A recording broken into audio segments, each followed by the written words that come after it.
It's not about clearing out your closet. It's about a whole set of circumstances can bend you over. What your daddy did to you, what your mama didn't do for you, can bend you over and keep you an emotional cripple for a long time. There's some people here who still spinning from things that's happened years ago, and you can't shake it. It's got you crippled and you can't straighten up. Every time you straighten up, you can only go so far. Because it's not only a problem of health, it's a problem of habit. You're used to being bent over. Because you can be bent over so long, you don't even know how to straighten up.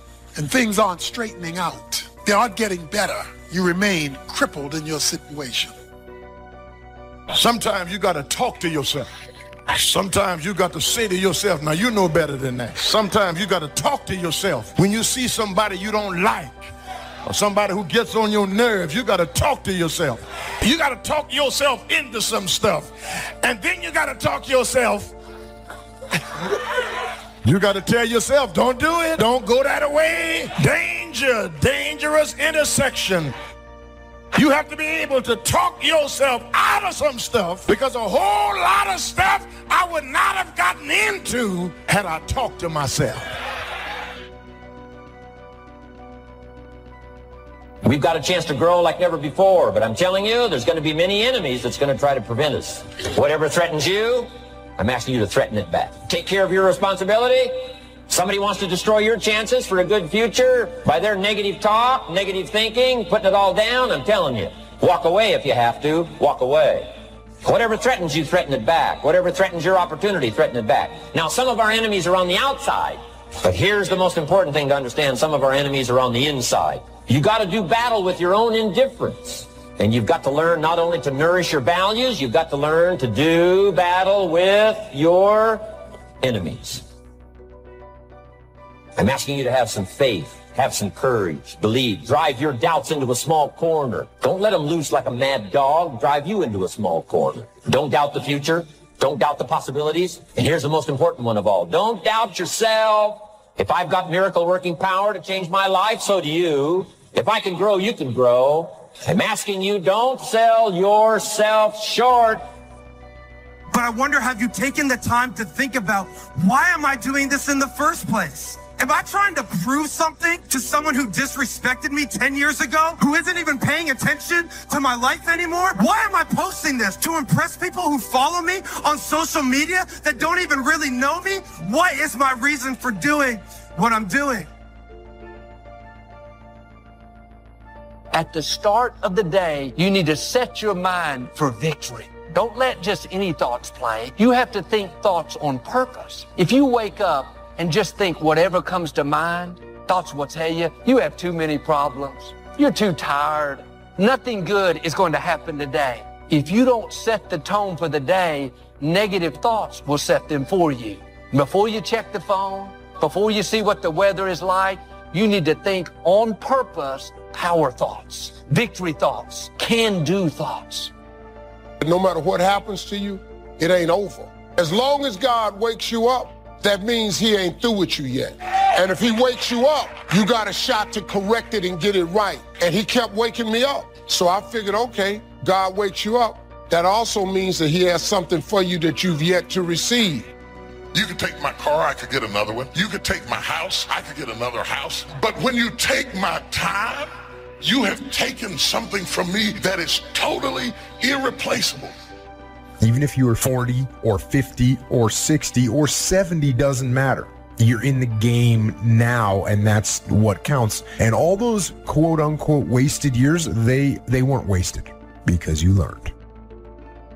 Learned about what it's like to be weak, and the knowledge that you learned about those things is fuel to make sure that it never happens again. Because you know what is out there, and you know how bad it can get. I say you embrace what you learned from the weekdays. Let them make you even stronger. And you use your own personal transformation that you've made in life. Use that to help other people transform and get on the path as well.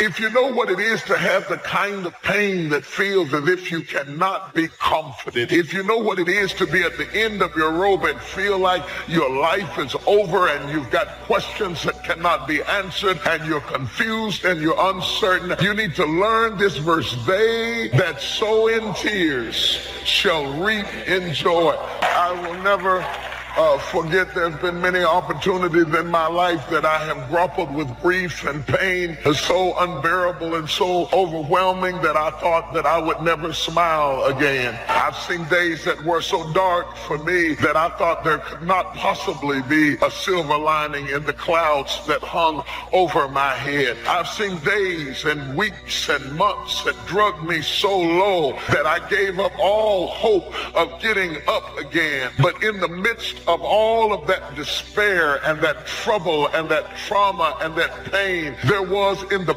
basement of my soul this one word, when. When should you start the day? As soon as you have it finished. Plan the day the best you can, leaving plenty of room for improvising and surprises and all the stuff that happens during the course of the day. But if you've planned a good, productive day, now you start that day, you can't believe how much more valuable your time will be. Next, don't start the month until you have it finished. The places to go and the people to see and the productivity and the sales and the customers and the development and all the rest of what you want to accomplish during the course of 30 days. And then here's the big one. This is really challenging. Don't start the year until you have it finished. To the best of your ability. It can't be finished like minute by minute. But in terms of the sweep of what you want to accomplish, make sure that that's set and ready to go. And it might get all upset. It might get torn up and you do a new one. You make so much progress the first 90 days that now you've multiplied it all by 2, by 3. Because that happened to me. I thought, wow, this is going to be a great year. By the time I'd finished the 3rd month, I'm rolling. So many things are happening. I revised my whole year's plan. Don't let anything overly bug you. Because remember now, you don't have to do anything. Someone says, well, I got to get a handle on my time. The answer is no, you don't. If you want to let it all go, you can let it all go. Somebody says, you ought. Jot this down. Ignore all the you oughts or you should. Take charge of your life. Take charge of your time. Take charge of your resources, which we're going to talk about next. Take charge of your health. You're the one that's responsible for it. It's not a requirement of society that you not have a heart attack and take care of your family, but you must make it a requirement of yourself. You will be okay. Nothing has been wasted. Like I say, successful people don't make the right decisions, they make their decisions right. And you have an opportunity right now to make things right inside and out. When you say you're depressed, you've got to understand that depression is the opposite of expression. So what you're literally doing is stuffing down and depressing something that wants to come up and rise out. I wouldn't be surprised if you had like jaw, ear, or neck pain having to do with expressing yourself, speaking your truth. So yeah, you're depressing yourself. Stop it. Speak up. Speak your truth. Now, right, once you get that off your chest, now it's time to turn the flashlight in and discover what your truth is. We are living in a generation of the dumbing down of ideas because we have traded effectiveness for busyness. We are so busy and we think because we're busy, we're effective. But I want you to challenge your schedule for a minute and ask yourself, are you really being effective? Or is your life cluttered with all kinds of stuff that demands you and drains you and stops you from being your highest and best self? And are you substituting busyness and all the chaos that goes along with busyness from being effective? It's easy to get faked out by being busy. Guy comes home at night all exhausted, falls in the chair and says, oh, I've been going. Here's the big question. Doing what? It's not the going. Some people are going, and they're doing figure eights. So don't mistake movement for achievement. There's a lot of things you could take from me and I could make it. You could take my suit, I got another one. You could take my car, I could get another one. You could take my house, I could get another house. But when you take my time, you have taken something from me that is totally irreplaceable. We do everything except the most important thing is to value our time. It takes time to be creative. You were meant to be creative. You have creativity. If you had time, you would be creative. Better have a valued goal, because otherwise you can't get any positive motivation working out. And so the more valuable the goal, in principle, the more the microprocesses associated with that goal start to take on a positive charge. Well, you get up in the morning and you're excited about the day. You're ready to go. What you do is you specify your long-term ideal. You do that in some sense as a unique individual. You want to specify goals that make you say, if that could happen as a consequence of my efforts, it would clearly be worthwhile. The question always is, why do something? Because doing nothing is easy. You just sit there and you don't do anything. That's real easy. And then the next question might be, well, where should you look for worthwhile things? And one would be, well, you could consult your own temperament. So you do a structural analysis of the subcomponents of human existence. And you need a family. You need friends. Like, you don't need to have all these things, but you better have most of them. Family, friends, career, educational goals, attention to your mental and physical health, etc. You know, that's what life is about. And if you don't have any of those things, well, then all you've got left is misery and suffering. So that's a bad deal for you. Don't mistake courtesy for consent. If somebody's pleasant and they nod, you say, oh, they're going to buy. No, they're courteous. You can't mistake courtesy for consent. Now, here's a big one, concentration. I had to learn this. All those years ago, I'm in the shower trying to compose a letter. Found it turns out to be a strange letter. So here's what I learned to do. Save the work till you get to the office. Save the work till you get to the work. Don't try to get to the office on the way to work. On the way to work, enjoy the way. In the shower, enjoy the shower. Then go to work when you get to work. Concentration. Learn to say no. I'm telling you, in such a social society we have now, it's so easy to try to be a nice person, saying yes to everything. Find yourself overloaded. Now you got to call and make well, gosh, you know, all the time it takes to back out of something that you said yes to too quickly. Here's what might be better. I don't think so, but if that changes, I'll call you. Little things you can use not to overcommit yourself. But once you set up that goal structure, let's say, and that's really who it is that you're trying to be, you aim at that. And then you use everything you learned as a means of building that person that you want to be. And I really mean want to be. I don't mean should be, even those things are going to overlap. That's fine, except you'll fail all the time then. You just won't know it until you've failed so badly that you're done. And that can easily happen by the time you're 40. I would recommend that you don't let that happen. Okay, so once you get your goal structure set up, you think, okay, if I could have this life, looks like that might be worth living. Anxiety-provoking and threatening, and there's going to be some suffering and loss involved and all of that. The goal is to have a vision for your life such that, all things considered, that justifies your effort. Then you turn down to the micro routines. It's like, okay, well, this is what I'm aiming for. How does that instantiate itself day to day, week to week, month to month? And that's where something like a schedule can be unbelievably useful. It's like, make a damn schedule and stick to it. It's not a bloody prison. Set the damn schedule up so that you have the day you want. That's the trick. It's like, okay, I've got tomorrow. If I was going to set it up so it was the best possible day I could have, what would it look like? If you really got a problem with your life, you'll change it. You're not tired of being broke. You're not tired of being stuck. You're not tired, because if you was tired, you would actually do some shit about it. I'm tired of everybody running around complaining as if you're on the receiving end of whatever this world wants to dump on you, and you don't have a choice. It's time to grow up, man. Excuses sound best to the person that's making them up. It's good for you to go take your place in the world. Have some ambition. Have a vision. Have a goal. Have a strategy. Try to be a good person. And not because it's your duty precisely, because that's the proper way to live. We're in danger of undermining all of that. And it's not good for people. One of the things that I've really learned, for example, recently, is that there's a very tight relationship between aspiration and responsibility. Anybody who is determined to do something, who wants something to be different, it will eventually be different. Everything around you is going to change as soon as you change the things around you. Change your mind, and everything about your bank account, your surroundings, your environment will all change. All we know is some get the spark and say, I'm going to change my life. I'm going to change my health. There's two ways to see the world. Some people see the thing that they want, and some people see the thing that prevents them from getting the thing that they want. The rule is, you can go after whatever you want. You just cannot deny anyone else to go after whatever they want. You don't have to do it the way everybody else has done it. You can do it your way. You can break the rules. You just can't get in the way of somebody else getting what they want. Every day I demand more from myself than anybody else could humanly expect. Yes. So you got to keep it moving. We're here to work, commit thy works. This is no place to stand still. This is an incredible opening here.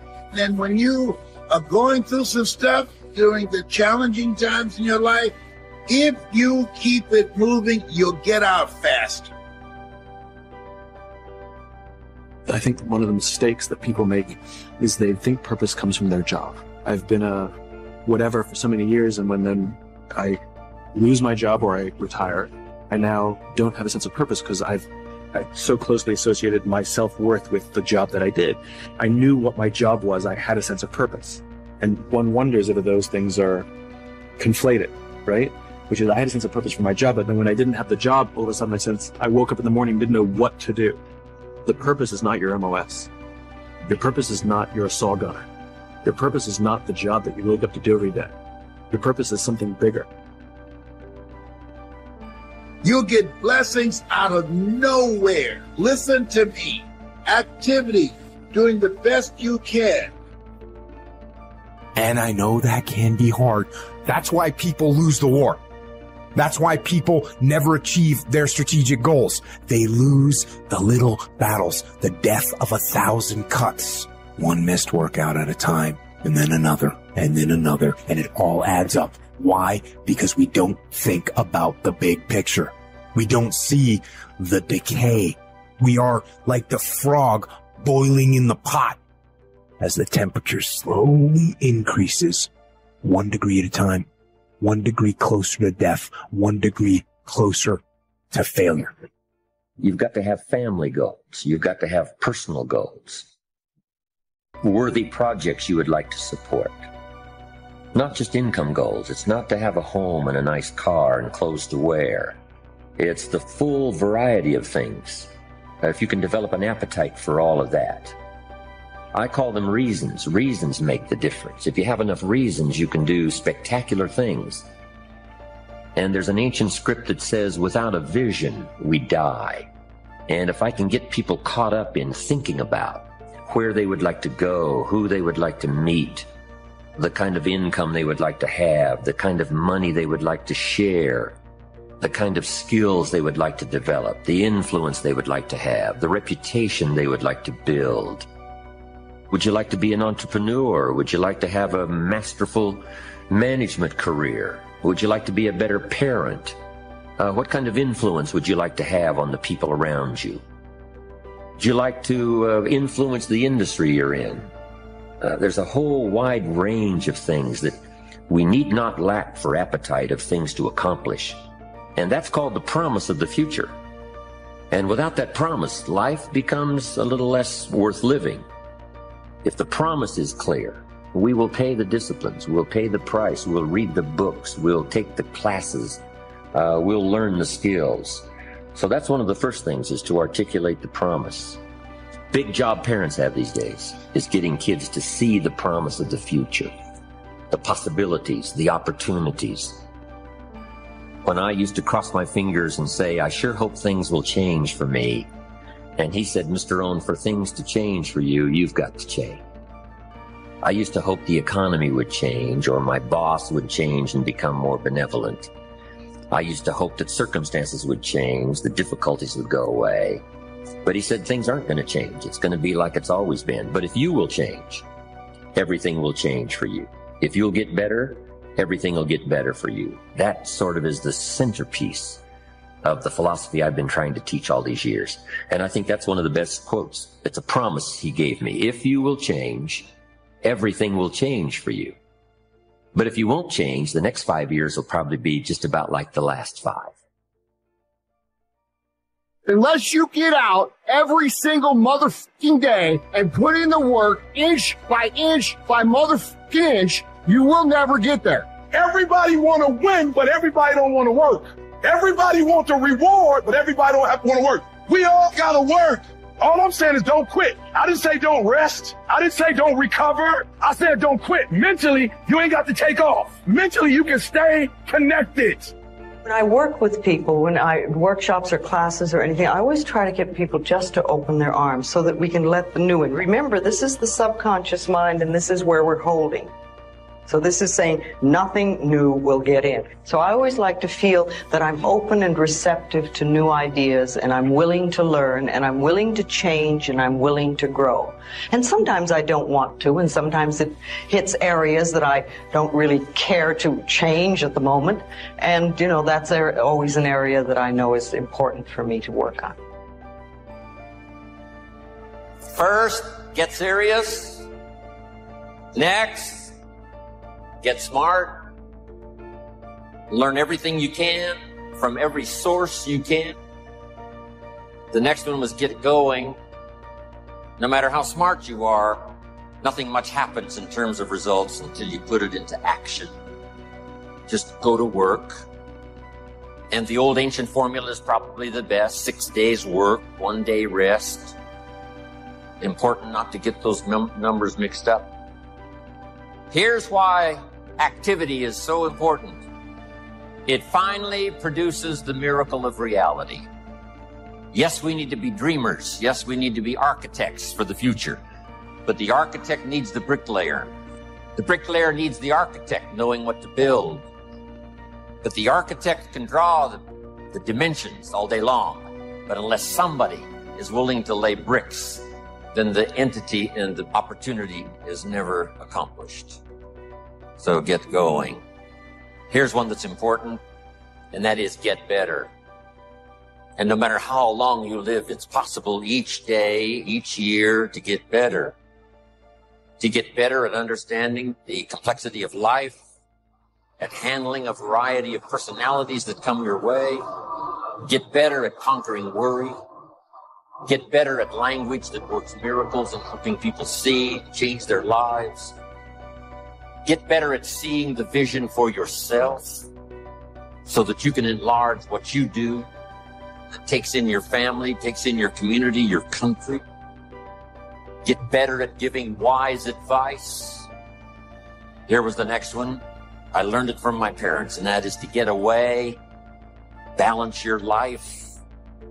Anything out of balance really doesn't run well, whether it's your life or your automobile or your business. My parents put it this way: don't miss anything. Don't miss the game, don't miss the performance, don't miss the show, don't miss the opportunity. Turn off the television set most of the time. The average American family watches television 6 hours a day.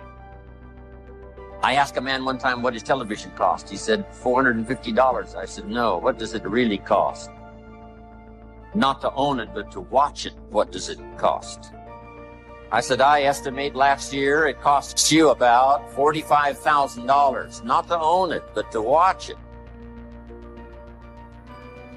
To me, I think enlightenment is letting go of all the things we believe that are not benefiting us in life, or that are barriers to our life, to the good things in life, and to release them one by one and just think, I don't have to believe that anymore. Or do I want to believe that anymore? And making a conscious choice. When we can understand that every single thing we believe has been a choice, and it may or may not be true. It can be true for you and not for you, because it's your belief system and your belief system, and then I have my belief system. I say a lot.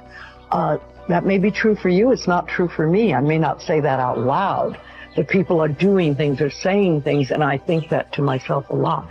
And also, it has nothing to do with me.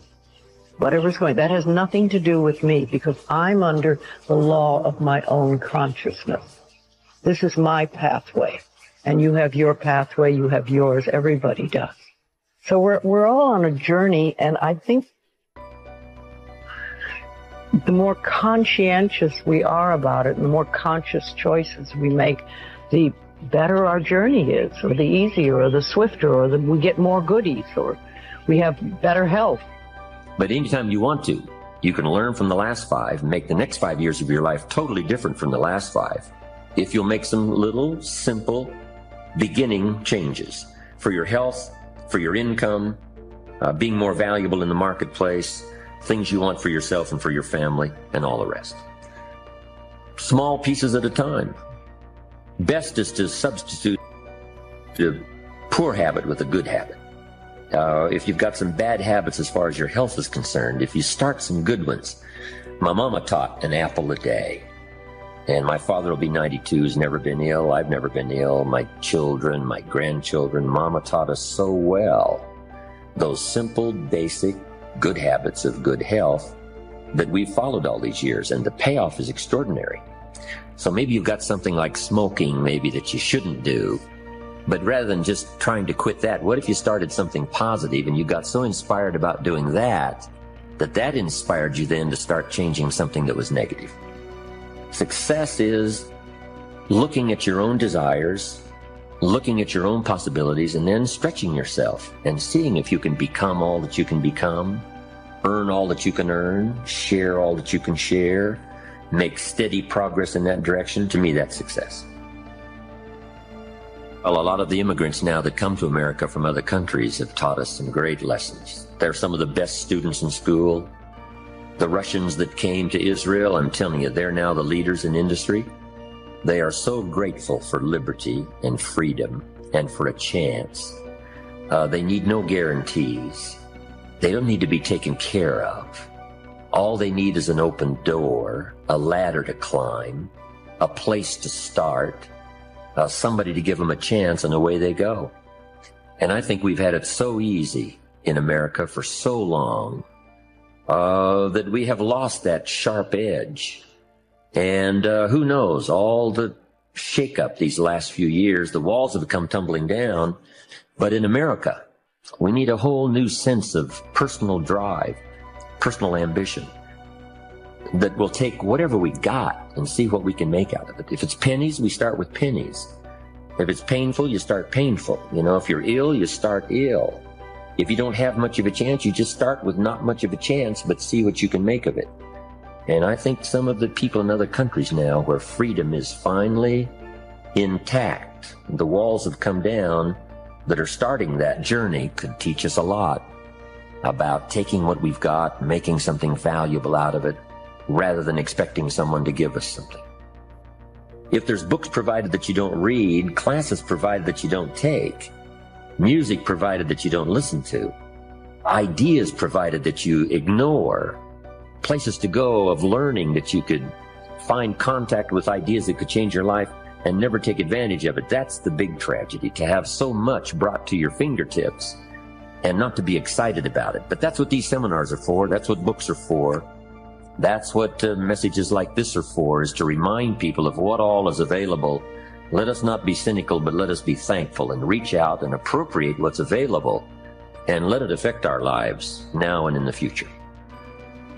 And my study in the possibilities just overwhelmed me as to where people can begin and then finally where they can go, what they can start with and what they can finally become.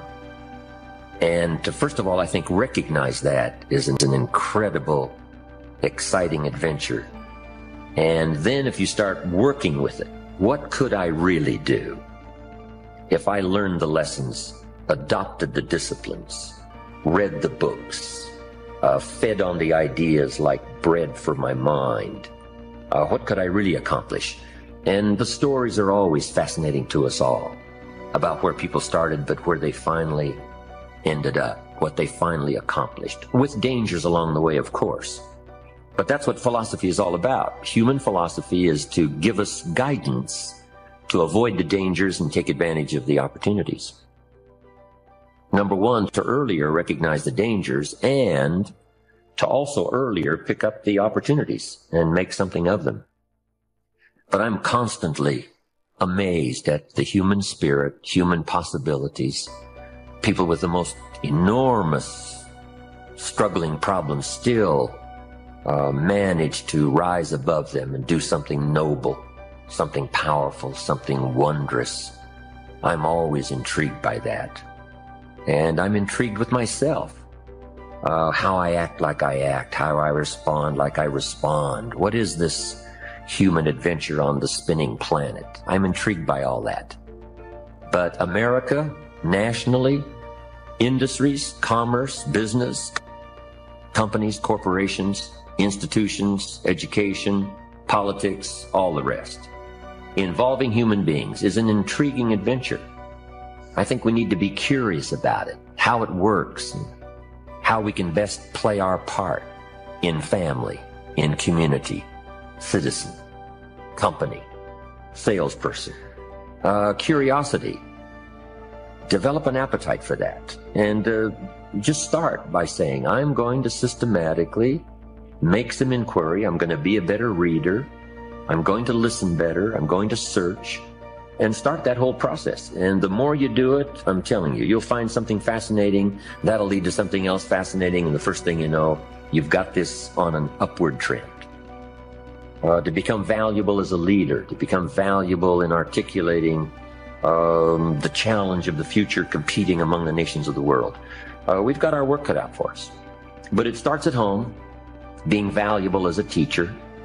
The key is not to just be a teacher, but be a student teacher. Don't just be a salesperson, be a student salesperson. Don't just be a father, be a student father. Don't just be the leader of a company, but be a student leader.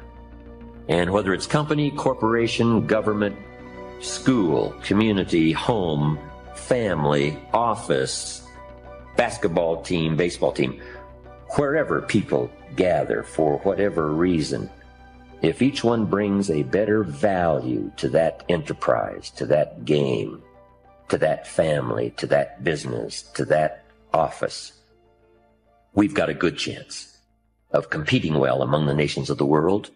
And who knows what all we can accomplish in the 21st century. Starting with something simple. Mama said an apple a day keeps the doctor away. Good question for my audience today. What if that's true? Someone says, well, if that's true, that would be easy to do. But here's the challenge. What's easy to do is easy not to do. What if you should be walking around the block every day for your good health and you don't? You're not on a good track. If you should and you could and you don't, it's called formula for disaster. But self-improvement is called starting with the most immediate thing that comes to your mind that you could do to improve your health, your life, your income, your future.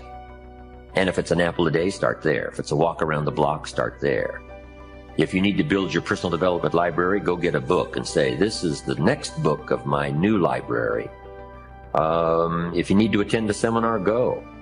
If you need to keep a journal, Mr. Schoaf taught me to keep a journal starting at age 25. It represents a major part of my library. My own journals, notes that I've copied over the years, little poems I've written down, things that I've gathered that are invaluable to me, my business, as well as my lecturing career. Go get a journal. Start with an apple a day. Walk around the block. You know, it's not going to come in some great package out of the sky. But each little thing you start with called self-improvement, whether it's health or sign up for a class that you've been intending to take and you've put it off. Neglect does us all in. Neglect has us by the throat, shutting off air supply, money supply, and every other supply. But if you reverse that process, and it doesn't matter what you start with, just say, I should, I could, I don't. I will now say, I should, I could, I will. And if it's an apple a day, start there. Getting a journal, make an entry. Go get that next book of your thriving library. Sign up for a class, and you have now begun the process. And that's all you need to do is begin the process.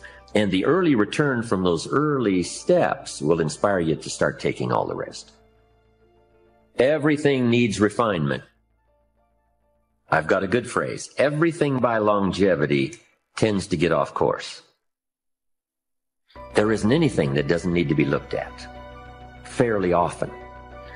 I've seen more than one person say, hey, I've got plenty of money in the bank. I'm doing well, but some systems are not working. And failure to take a look at some systems that aren't working, you can get faked out by money in the bank. You've got to look at all areas. An ancient script says the little foxes spoil the vines. And you look at this vineyard and it looks great, but it's got little foxes. And it doesn't matter if it's the president or the government or the senator or the senate or the company or the corporation or a millionaire or a billionaire. All systems need to be regularly checked. So don't let too much time go by before you take a look and make sure all systems are working. And if you do it with your health, if you do it wherever you are, if the corporation does it, if the government does it, we'll all be better off for the future. The ideas that I share with people these days so dramatically affected my own life back in those early days. I never get tired of sharing the story and the principles, the things that changed my income, my bank account, my outlook on life, got me setting goals, building a library, working on disciplines that I never thought I could master that I did. In sharing all those ideas with people, then getting the letters and the phone calls. When I travel around the world, people still come up and say, 5 years ago, I attended your seminar and here's what's happened. A lady showed me the other day in Australia notes she had taken 14 years ago. She said, I still use these notes in working in my business. Here's what happened to my relationship with my family. Those letters, those phone calls, those personal testimonials for me, that's what I live for. I don't need the money. I take the money, but I don't need the money. But I do need that joy that comes from people saying what you said was valuable for me, and thank you very much for sharing. That's heavyweight stuff. You can't buy it with money. But my last word would be, hey, start with something simple. Keep adding value to your life. And you can do the most extraordinary things. And why not you? If, a boy from the farms of Idaho, and if we had a parade of American success stories here, they would all say the same thing. Why not you? We started with nothing. Why not you? We started behind. Why not you? If we can do it, you can do it. That's my message.